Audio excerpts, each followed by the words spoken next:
Assalamualaikum Kak, Salam, bagaimana kabarnya Kak? alhamdulillah sehat. Gimana kabar kalian? Alhamdulillah baik. Kak. Baik. Sebenarnya perkenalkan terlebih dahulu, nama saya Jihan. Dan saya Aisyah. Dan saya Naila. Terima kasih banyak ya dapat berkesempatan untuk mengikuti podcast kami di podcast 42 Talk ini.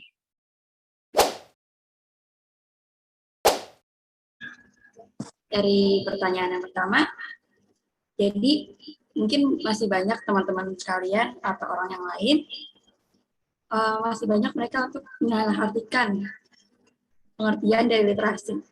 Nah, menurut Kak Lukman sendiri, apa sih pengertian literasi yang sebenarnya? Ya, jadi literasi itu artinya kemampuan, skill ya, knowledge dan kemampuan yang terkait dengan membaca dan menulis. Dalam konteks terlepas dari konteks diperoleh dari siapa atau dari siapa. Jadi ini kemampuan untuk membaca dan menulis, dan di dalam beberapa pengertian yang lebih advance itu dimasukkan istilah critical thinking. Jadi berpikir secara kreatif gitu kan. Jadi literasi secara sederhana tadi terkait dengan membaca, menulis, berpikir, memecahkan masalah gitu kan. Itu termasuk literasi juga. Jadi literasi itu tidak hanya terkait dengan membaca. Literasi itu juga terkait dengan menulis. Nah, itu yang paling dasar, yang paling sederhana dari literasi. Tapi literasi itu juga terkait dengan kemampuan kita berpikir secara logis gitu kan, memecahkan masalah gitu kan, menyelesaikan masalah gitu dalam bagaimana kita memahami sebuah persoalan. Saya kira itu literasi. Jadi jangan berpikir literasi itu hanya membaca saja, enggak. Menulis itu literasi juga. Berpikir secara sistematis, secara logis, secara rasional itu juga bagian dari bagaimana kita berliterasi. Kalau menurut Kakak, seberapa penting literasi? Ya, ini pertanyaan yang sangat mendasar ya. Literasi sangat penting bagi kita semua manusia, bukan hanya golongan tertentu, kelompok tertentu, agama tertentu, usia tertentu, profesi tertentu. Enggak, literasi itu penting untuk manusia secara umum. Kenapa? Karena manusia itu tidak bisa dilepaskan dari membaca, menulis, dan berpikir. Karena bawaan kita sebagai manusia, sesuatu yang sudah diberikan oleh Allah Subhanahu wa Ta'ala kepada kita itu adalah akal, pikiran. Ya, akal pikiran, otak kita ini berisi sebuah sebuah pemberian yang bisa memikirkan dari yang tidak ada menjadi ada, dari yang jauh menjadi dekat gitu kan, dari yang kecil menjadi besar dan sebaliknya. Jadi seberapa penting literasi bagi kita, ya seperti halnya seberapa penting makanan bagi kita atau minuman bagi kita gitu kan. Karena literasi lah yang pada dasarnya membangun peradaban manusia. Peradaban atau puncak peradaban manusia itu kan bisa kita tengarain ya. Misalnya zaman dulu era Yunani, itu ribuan tahun sebelum Masehi, zaman sebelumnya zaman Romawi, zaman Assyria, zaman apalagi Babilonia, India dan sebagainya. Itu peradaban-peradaban yang dibangun dari literasi. Jadi tidak ada peradaban besar di dunia ini yang tidak melibatkan atau didasari oleh kemajuan literasinya.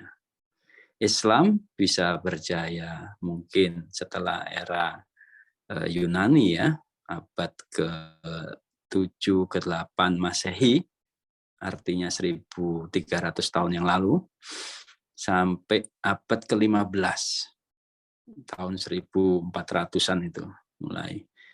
Itu literasi baik secara buku, secara pemikiran, secara tulis-menulis, itu luar biasa. Banyak sekali khazanah ilmu pengetahuan yang dihasilkan oleh peradaban Islam yang kemudian menjadi pijakan bagi peradaban Barat seperti yang kita lihat sekarang. Misalnya ilmu kedokteran, ilmu astronomi, astrologi bahkan gitu kan. Dan peradaban Islam pun berdiri dari literasi peradaban yang lain, India, Mesir, Yunani gitu. Dan sekarang anggap saja peradaban yang lagi memimpin manusia di dunia ini Barat gitu kan. Luar biasa. Banyak sekali buku-buku bagus yang dihasilkan oleh peradaban dari Barat ini. Dan kita Indonesia atau sebagai bangsa gitu ya, atau umat Islam sebagai agama, ketika kita ingin membangun peradaban, mau tidak mau harus berangkat atau memulai dari literasinya. Sejauh mana kecintaan kita terhadap membaca, menulis, dan berpikir secara sistematis. Itu hoax, minggir pasti. Hoax pasti minggir. Karena kita, kepala kita, hati kita bahkan itu diisi sama berbagai macam bacaan yang membuat kita menjadi lebih hati-hati, lebih wise, lebih bijaksana gitu. Jadi sekali lagi kalau dibalik ditanya seberapa penting, ya sangat penting sekali, seperti halnya makan dan minum kita. Saya kira itu.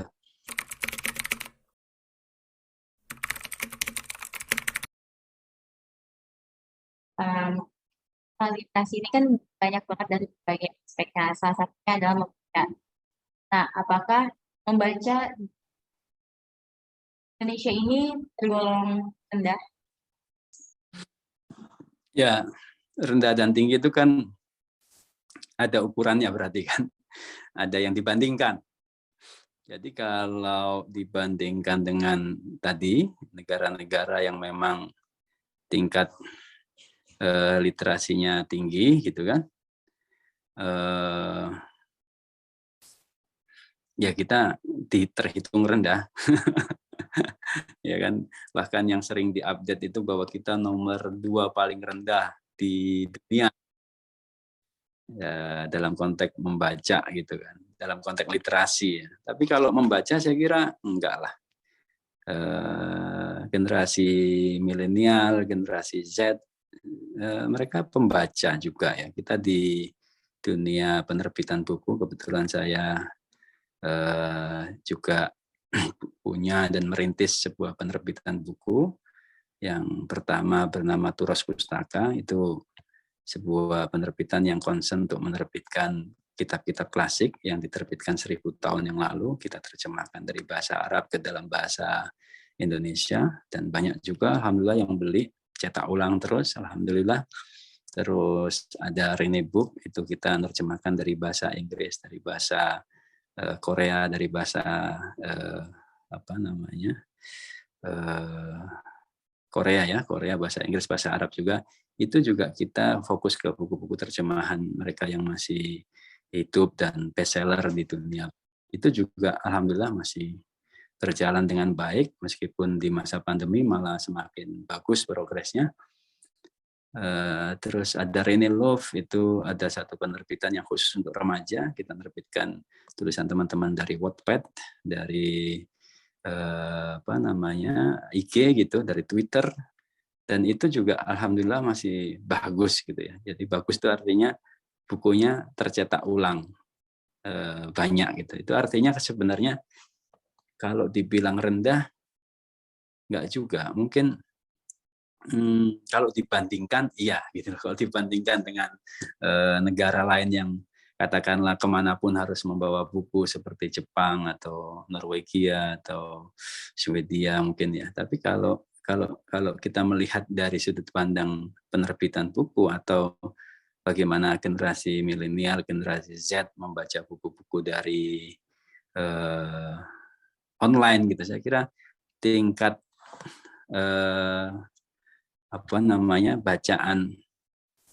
bacaan teman-teman ini, masyarakat Indonesia ini tidak bisa dibilang rendah. Tapi kalau dibandingkan, apalagi dengan jumlah penduduknya, ya bisa jadi itu memang masih rendah dan membutuhkan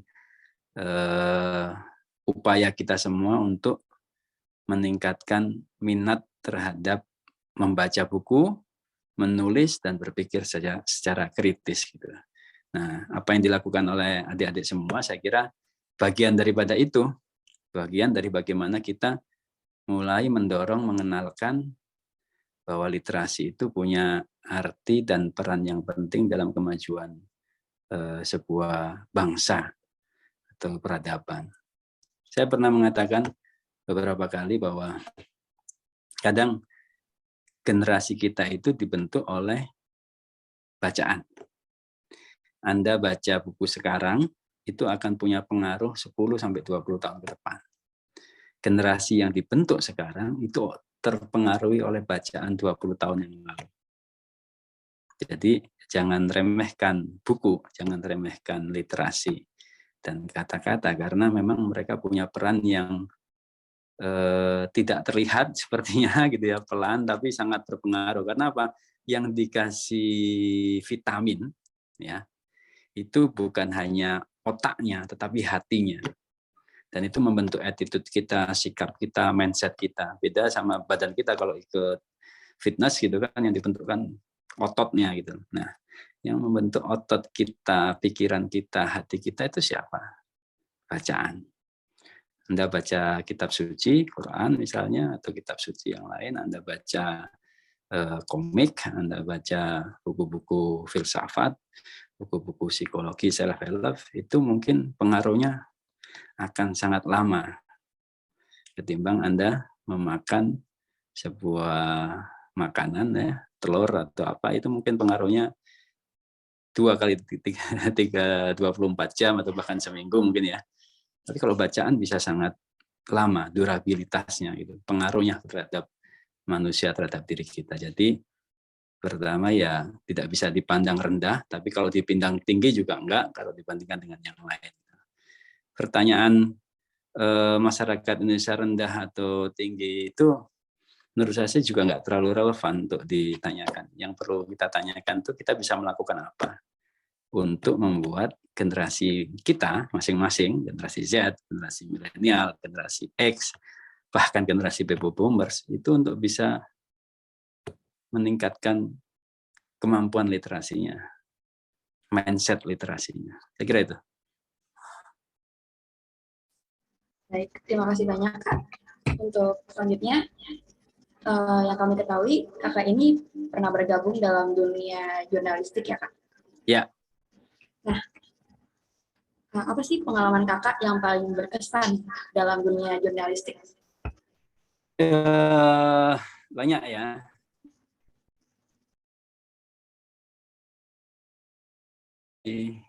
Mengajarkan kepada kita satu, everything is impossible. Nothing is impossible. Segala sesuatunya itu tidak ada yang tidak mungkin. Semua itu mungkin. Everything is possible. Gimana kok bisa sampai pada titik itu? Karena dulu waktu saya sebagai jurnalis ya, itu ketika kita diberi, tidak ada kata menyerah. Jadi kalau diberi tugas untuk mewawancarai seseorang, siapapun itu, apakah dia presiden, menteri, artis, tokoh agamawan, sampai dia teroris, gitu kan? Itu tidak boleh gagal, harus berhasil, gitu kan? Dan alhamdulillah dengan mindset seperti itu dengan pengalaman dan mindset seperti itu membuat kita jadi sangat tough, sangat berani gitulah untuk melakukan apapun gitu kan. Nah, salah satu pengalaman yang berharga itu banyak ya. Salah satunya saya dulu kebetulan liputannya itu liputan teroris ya. Para teroris yang waktu itu tahun 2000-an awal banyak ditangkap, orang yang dianggap teroris itu ditangkap di Indonesia gitu kan, mereka kan di penjara, kemudian ada juga yang dari luar negeri gitu kan. Untuk wawancara di dalam penjara itu kan satu hal yang tidak mungkin ya, tidak dimungkinkan secara formal. Misalnya kita datang ke penjara terus minta izin kepada sipirnya, kan nggak mungkin kayak gitu. Pasti ditolak kan gitu kan. Nah, apa yang harus kita lakukan? Ya udah, kita dalam tanda petik menyamar gitu kan, sebagai si A, sebagai si B, profesi C, profesi D gitu kan. Masuk ke dalam penjara, diperiksa semua badan kita, dilucutin semua baju atau tas kita, diperiksa semuanya gitu kan. Tapi ketika kita masuk, waktu itu saya masuk kemudian ke mana, daerah mana ini, di UI ini, di kota ini, itu ya alhamdulillah bisa masuk, bisa ketemu, bisa wawancara panjang lebar, bahkan perdati, maksudnya kata per kata kita hafal gitu ya, kita bisa mentranskripnya gitu. Nah, waktu itu ada teknologi baru yang belum banyak beredar, tapi kebetulan saya waktu itu pergi ke luar negeri, saya beli satu flash disk yang dia itu triple function. Nah, triple function artinya dia bisa radio, bisa sebagai flash disk, dan bisa sebagai alat perekam. Gitu.